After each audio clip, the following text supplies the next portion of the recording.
मी प्रसन्न जोशी. पुढारी न्यूजच्या इंडिया नामा या आमच्या साप्ताहिक कार्यक्रमात आपल्या सगळ्यांचं पुन्हा एकदा स्वागत. दिल्लीची थंडी आहे आणि मुंबईवरनं आता दिल्लीत आल्यानंतर 26 जानेवारीची तयारी इकडे बघायला मिळते. माझ्या मागे तुम्हाला इंडिया गेट जरा धुसर दिसत असेल कारण धुकं सुद्धा आहे. आणि या अशा थंडीच्या या वातावरणात इंडिया नामाच्या या एपिसोडमध्ये मी आपल्या समोर आहे, प्रसन्न जोशी, आपलं स्वागत करतोय. आणि आनंदाचं वातावरण आहे.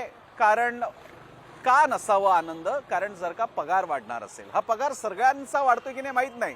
90 तास काम करतायत, रविवारी येत आहेत, त्यांचा वाढतोय की नाही माहित नाही, पण सरकारी कर्मचाऱ्यांचा नक्की वाढतोय. कारण 8वा वेतन आयोग आता स्थापित होणार आहे. त्यासाठीची परवानगी पंतप्रधान मोदींनी दिलेली आहे. आणि यानंतर काय बदल होतील, ही प्रक्रिया कशी असते, हा पगार वाढतो तरी कसा, आणि केवढा मोठा खर्च आहे, केवढा मोठं आपलं प्रशासन आहे, आणि आतापर्यंतच्या या आयोगांचा इतिहास काय राहिलेला आहे, त्याचा आढावा घेणारा हा रिपोर्ट पाहूया. इंडिया नामाचा पहिला रिपोर्ट. भारत 1.5 अब्ज लोकसंख्या असलेला खंडप्राय विशाल देश.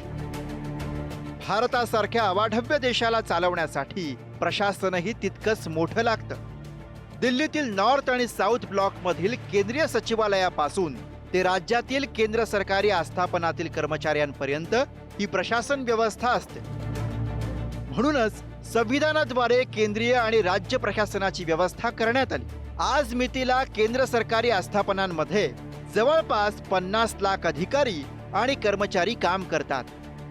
तर सर्व राज्य सरकारांचे मिळून जवळपास 2,84,34,000हून अधिक अधिकारी आणि कर्मचारी सेवेत कार्यरत आहेत. या प्रशासनाला चालवण्याचा खर्चही महाप्रचंड असाच. पण कोट्यवधी लोकांना सेवा सुविधा पुरवायच्या तर प्रशासन हवंच, आणि प्रशासन म्हटलं की त्यांचे पगारही आलेच.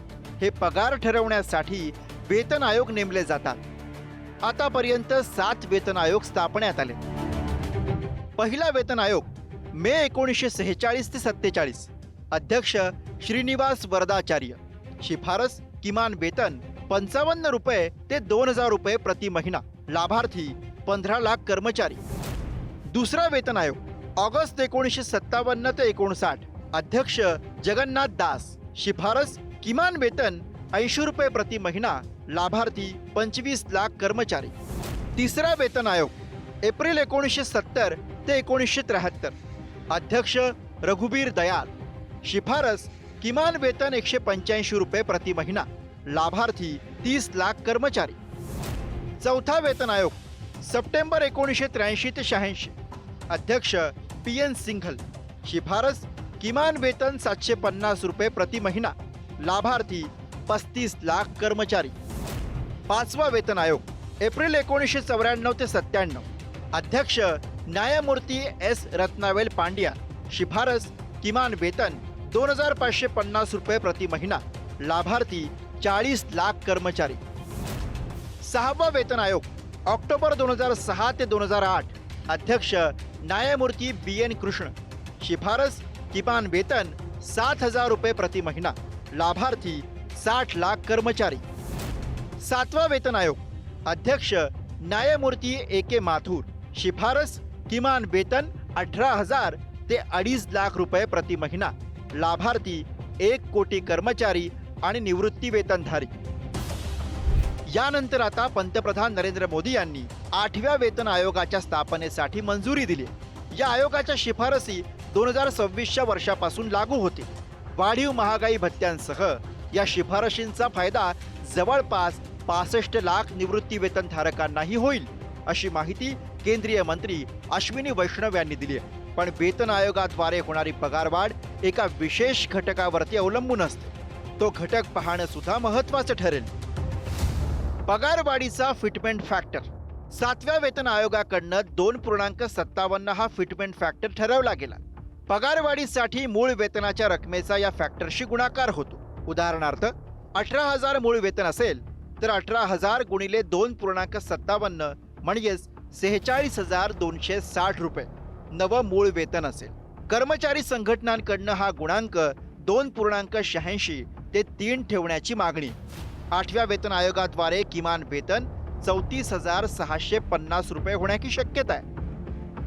पगारवाढ आणि त्यासाठीचा फिटमेंट फॅक्टर ठरवताना वेतन आयोगाकडनं वर्तमान वेतन घटकांची रचना, महागाईचा दर, अर्थव्यवस्थेची स्थिती, पगारातील तफावत या बाबींची दखल घेतली जाते. मूळ वेतनाशिवाय आयोगाद्वारे बोनस, भत्ते आणि अन्य लाभांचीही समीक्षा केली जाते. वेतन आयोगाची स्थापना दर 10 वर्षांनी एकदा होते. त्यामुळे केंद्र सरकारी कर्मचाऱ्यांना तर लाभ होतोच, शिवाय राज्य सरकार सुद्धा आपल्या कर्मचाऱ्यांसाठी नवा वेतन आयोग नेमतात. अर्थात त्यामुळे सरकारच्या तिजोरीवरती प्रचंड आर्थिक ताणही पडतो. देशाच्या किंवा राज्याच्या एकूण उत्पन्नापैकी 50% अधिक खर्च हा प्रशासकीय वेतनांवरती जातो. त्याचा थेट परिणाम विकास कामं आणि धोरणांवर होतो. त्यातच जुन्या पेन्शन योजनांच्या मागण्याही मान्य झाल्यास सरकारची आर्थिक स्थिती गंभीर होऊ शकते. इथं हे सुद्धा लक्षात घ्यावं लागेल की दिल्लीमध्ये अनेक केंद्र सरकारी आस्थापना असल्यामुळे इथं केंद्र सरकारी कर्मचाऱ्यांची संख्या जवळपास 4 लाख इतकी आहे. पुढच्या महिन्यात दिल्लीमध्ये होणाऱ्या विधानसभा निवडणुकांच्या पार्श्वभूमीवर ती घोषणा होणं सूचक आहे. पण काहीही असलं तरी केंद्र आणि राज्य सरकारी कर्मचाऱ्यांसाठी तरी नवीन वर्षात आलेली ही बातमी आनंदाची ठरणार यात वाद नाही. इंडियानामा रिपोर्ट, पुढारी न्यूज. आणि याच 8व्या वेतन आयोगासंदर्भात महाराष्ट्रामध्ये जे सरकारी कर्मचारी आहेत त्यांच्यावरती यावर कसा प्रभाव पडेल, परिणाम होईल आणि काय अपेक्षा आहेत याबद्दल बोलण्यासाठी महाराष्ट्र राज्य राजपत्रित अधिकारी आणि कर्मचारी महासंघाचे GD कुलथे आपल्यासोबत आहेत. त्यांच्याशी संवाद साधूयात. कुलथे साहेब, आपलं स्वागत आहे इंडियानामामध्ये. माझा पहिला प्रश्न म्हणजे केंद्रामध्ये आता 8वा वेतन आयोग स्थापित होणार हे स्पष्ट झालेलं आहे. आपली काय भूमिका आहे? हा 8वा आयोग स्थापन होईल की नाही याच्याबद्दल शंका निर्माण झालेली होती, परंतु आता निर्णय झालेला आहे केंद्रीय मंत्रिमंडळाचा. त्याचं आम्ही मनापासून स्वागत करतो. आणि त्या पार्श्वभूमीवर याच्यात काय प्रतिक्रिया आहे, जनतेची सेवा तुम्ही कशी करणार आहेत, तुम्हाला जो पगार मिळतो त्याचं उत्तरदायित्व कसं ठेवणार आहात जनतेशी, ही अपेक्षा सर्वांची असू शकते. आपणही त्याची दखल घेतली. आम्हाला आनंद वाटतो या बाबीचा. जनतेला पूर्णपणे माहिती आपण दिली पाहिजे, आपण काय करता त्या कामाची. त्यांनी कशा प्रकारचा सहभाग द्यावा, माहिती घ्यावी, उपयोग करून घ्यावा शासनाच्या अधिकाऱ्यांचा. या बाबतीत आम्ही सुद्धा तेवढेच उत्सुक आहोत. तर ही माहिती देताना आपुलकीनं माहिती दिली पाहिजे. या कामाबद्दल पगार मिळतो, हा पगार पुरेसा मिळतो, हा पगार दर 6 महिन्यांनी महागाईच्या प्रमाणात वाढत असतो, दर 10 वर्षांनी वेतन श्रेणी वाढत असते. आता 1 जानेवारी 26 पासून 8वा वेतन आयोग लागू होणार आहे. त्यावेळेला निश्चितपणे चांगली वाढ होणार आहे. आम्ही वाट पाहत आहोत त्या वाढीची. परंतु ज्या वेळेला आम्ही ही वाट पाहत आहोत पगारवाढीची, त्याच वेळेला जनतेचं काम, जनतेची सेवा आमच्या सभासदांनी अधिक उत्तम प्रकारे करावी, हे आमचं उत्तरदायित्व आहे, हे आमचं कर्तव्य आहे असं आम्ही मानलेलं आहे. आम्ही कायमच हे मानत आलेलो आहोत. तर या बाबतीमध्ये काम करताना आपण जनतेवर उपकार करीत आहोत असं अजिबात कुठल्या अधिकाऱ्यांनी समजता कामा नये. आणि काही अधिकारी आणि करतात उत्तम प्रकारे काम अधिकारी, परंतु वजन ठेवल्याशिवाय काम उत्तम प्रकारे करणार नाही अशी धारणा बाळगणारे काही अधिकारी असतात. आणि म्हणून अशा अधिकाऱ्यांनी त्यांच्यामध्ये सुधारणा करून घ्यावी, सुधारणा करावी आणि प्रामाणिकपणे उत्तम प्रकारची सेवा जनतेची करावी, ही आमची त्यांच्याकडून अपेक्षा आहे. अधिकाऱ्यांचा महासंघ हा राज्यातील 67 ज्या काय खातेनिहाय संघटना आहेत त्याचे ही महासंघ आहे. ही प्रमुख मध्यवर्ती संघटना आहे. या संघटनेमार्फत सर्व प्रश्न आम्ही शासनाकडे मांडत असतो आणि ते सोडवणं त्यांना भाग पडत असतो. साधारणपणे आमचं धोरण असं आहे की भांडून प्रश्न सोडवण्याऐवजी मांडून प्रश्न सोडवायचे, सुटेपर्यंत मांडत राहायचं. आणि आमचा अनुभव चांगला आहे. राज्य शासनाचे मुख्यमंत्री, वित्तमंत्री आणि बाकीचे उपमुख्यमंत्री वगैरे हे फार उत्तम प्रकारे आम्हाला सहकार्य देतात आणि ही असंच कामकाज करत राहा असा त्यांचाही आम्हाला सल्ला असतो. तर तुमच्या कामाबद्दल जनतेची वाहवा मिळाली पाहिजे, जनतेकडून प्रशंसा झाली पाहिजे की हे अधिकारी खूप चांगलं काम करतात, यांचा पगार आणखी वाढवा. आणि हे पगार वाढवा असं अपेक्षा असताना आमचे काही जिव्हाळ्याचे प्रश्न असतात की वेळेवर बढत्या मिळाल्या पाहिजेत आणि बढत्यासुद्धा हा टर्न बाय टर्न मिळाल्या पाहिजेत. ठराविक लोकांना ठराविक ठिकाणी पोस्टिंग, याला आमचा विरोध आहे. सर्वांना सर्व प्रकारच्या कामामध्ये पोस्टिंगचा अनुभव मिळावा, काम मिळावं असं आमची मागणी आहे. आणि अलीकडे शासनाने याची नोंद घेतलेली आहे. त्या प्रकारे रोटेशन पद्धतीने हे कार्यभार दिले जातात अधिक अधिक त्याच्यामध्ये काटेकोरपणा आणावा अशी आमची नम्र धारणा आहे. हे करताना काय आहे, त्या अडचण अशी आहे की 1/3 पदं रिक्त आहेत. आज रोजी 2.5 लाख पदं रिक्त आहेत अ ब क ड या ठिकाणी. आणि पदं रिक्त असल्यावर पूर्णपणे काम करता येत नाही, पूर्णपणे जनतेची सेवा करता येत नाही. तेव्हा शासनाला आमची आग्रहाची मागणी आहे, आवर्जून मागणी आहे की सर्व रिक्त पदं भरा. बेरोजगार तरुण तरुणींना त्याचा लाभ होईल आणि शासनाचं काम अधिक जलद गतीने करण्यासाठी आम्हाला सुद्धा संधी मिळेल, असं अगदी आवर्जून शासनाकडे आमची मागणी आहे. कुलते साहेब, समाधान असावं आणि अपेक्षा असावं अगदी स्वाभाविक आहे. तुम्हाला सुद्धा अपेक्षा असणार आहेत की 8वा वेतन आयोग महाराष्ट्रात असायला हवा. पण त्याचप्रमाणे सरकारी कर्मचाऱ्यांकडनं पुरेसं काम केलं जावं, ते उपस्थित असावेत, त्यांनी हे प्रशासन वेगानं पुढे न्यावं, लोकांची कामं पुरेशी व्हावीत. नाहीतर सरकारी काम आणि 8 महिने थांब हा जो काही प्रकार असतो त्याचा अनुभव येऊ नये एवढी अपेक्षा असते. तर हे इतरांचे आपले पगार वाढतायत, चांगली गोष्ट आहे, आनंद आहे. पण मग किमान या बाबतीत सुधार येईल का? शासकीय काम करताना आपल्याला हक्क मागत असताना सेवासुद्धा तितकीच उत्तम प्रकारे झाली पाहिजे, ही आमची धारणा आहे. आणि सर्व अधिकाऱ्यांना आमचं तळमळीचं आवाहन आहे ना, अधिकारी करतात, उत्तम प्रकारे करतात. एखादा अधिकारी काही काम दिल्याशिवाय वगैरे काम करत नाही जलद गतीने, त्याला भ्रष्टाचाराच्या अंतर्गत जरी कोणी पकडलं तरी सुद्धा आम्ही त्यामध्ये पडणार नाही. त्याला जास्तीत जास्त शिक्षा झाली पाहिजे, त्याला मोठी तत्परतेने शिक्षा दिली पाहिजे. फास्ट ट्रॅक कोर्टामध्ये केसेस चालल्या पाहिजेत आणि तत्परतेने निर्णय दिल्या पाहिजेत. आणि असं काम करणाऱ्या अधिकाऱ्यांना जास्तीत जास्त कठोर शिक्षा दिली गेली पाहिजे. बाकीच्यांना त्याच्यामधून उत्तम संदेश जाईल अशी आमची धारणा आहे. आणि हे आम्ही आवर्जून आमच्या सभासदांना सांगत आलेलो आहोत, अधिक जोमाने सांगणार आहोत.